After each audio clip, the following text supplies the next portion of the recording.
ಕಾಲದಲ್ಲಿ ನಡೀತಾ ಇದ್ದಂತಹ ದಸರಾ ಮಹೋತ್ಸವದ ಚಿತ್ರಣ ನೀವೇನಾದರೂ ಪರಿಕಲ್ಪನೆಯನ್ನ ಮಾಡ್ಕೋಬೇಕು ಅಂದ್ರೆ ನೀವು ಆ ಚಿತ್ರಶಾಲೆಯನ್ನ ನೋಡಲೇಬೇಕು.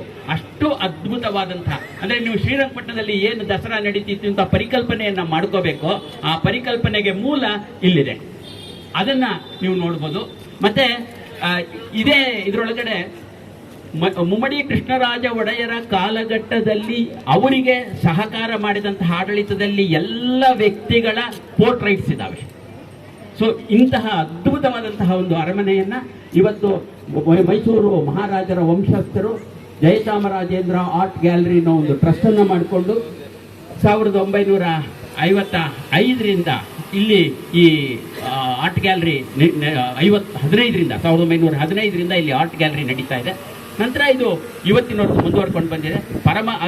ಎಂದು ಮೈಸೂರಿನ ಕಲೆಯನ್ನ ಆಸ್ವಾದಿಸುವಂತಹ ಎಲ್ಲ ವ್ಯಕ್ತಿಗಳು ಮತ್ತು ಅದನ್ನ ಪ್ರೀತಿಸುವಂತಹ ಎಲ್ಲ ವ್ಯಕ್ತಿಗಳು ಈ ಆರ್ಟ್ ಗ್ಯಾಲರಿಯನ್ನು ಒಮ್ಮೆ ನೋಡಬೇಕು. ಮತ್ತೆ ಈ ಮುಂಭಾಗದಲ್ಲಿರುವಂತಹ, ನೀವು ಸರ್ ಹೇಳ್ತಾ ಇದ್ರು ದಶಾವತಾರ ಇದೆ ಅಂತ, ನೀವು ಹೊಯ್ಸಳ ದೇವಾಲಯದ ಪ್ರವೇಶ ದ್ವಾರವನ್ನ ನೋಡಿದ್ರೆ ಹೆಂಗೆ ನಿಮ್ಗೆ ಅನ್ಸತ್ತೋ ಅದೇ ಮಾದರಿಯಲ್ಲಿ ಅದನ್ನ ಪ್ರತಿನಿಧಿಸುವಂತ ಪ್ರಯತ್ನ ಮಾಡಿದ್ದಾರೆ. ಅಷ್ಟರ ಮಟ್ಟಕ್ಕೆ ಪ್ರಯತ್ನಿಸಕ್ಕಾಗಿಲ್ಲ. ಆ ಕಾಲದಲ್ಲಿ ಅವರಿಗೆ ಎಷ್ಟು ಸಾಧ್ಯ ಆಯ್ತೋ ಅಷ್ಟು.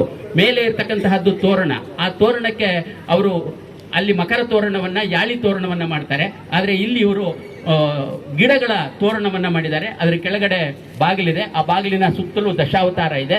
ಅದು ಅದ್ಭುತವಾಗಿ ಹತ್ತಿರದಲ್ಲಿ ನೋಡ್ಬೋದು. ನೀವು ಮುಂಭಾಗದಲ್ಲಿ ಒಂದು ದೇವಾಲಯವನ್ನು ನೋಡಿದ್ರೆ ಹೇಗೆ ಪ್ರವೇಶ ದ್ವಾರದ ಮೇಲುಗಡೆ ರಾಜಗೋಪುರ, ಕಳಶ ಎಲ್ಲ ಕಾಣುತ್ತೋ ಆ ಎಲ್ಲ ವ್ಯವಸ್ಥೆಯನ್ನ ಸರ್ ಹೇಳಿದಾಗೆ ಇಲ್ಲಿ ಮಾಡಿಕೊಟ್ಟಿದ್ದಾರೆ. ಅದನ್ನ ನೋಡಿ ಅತ್ಯಂತ ಸುಂದರವಾದ ಅರಮನೆಗಳಲ್ಲಿ, ಪ್ರಾಚೀನವಾದ ಅರಮನೆಗಳಲ್ಲಿ ಇದು ಕೂಡ ಒಂದು. ಬಹಳ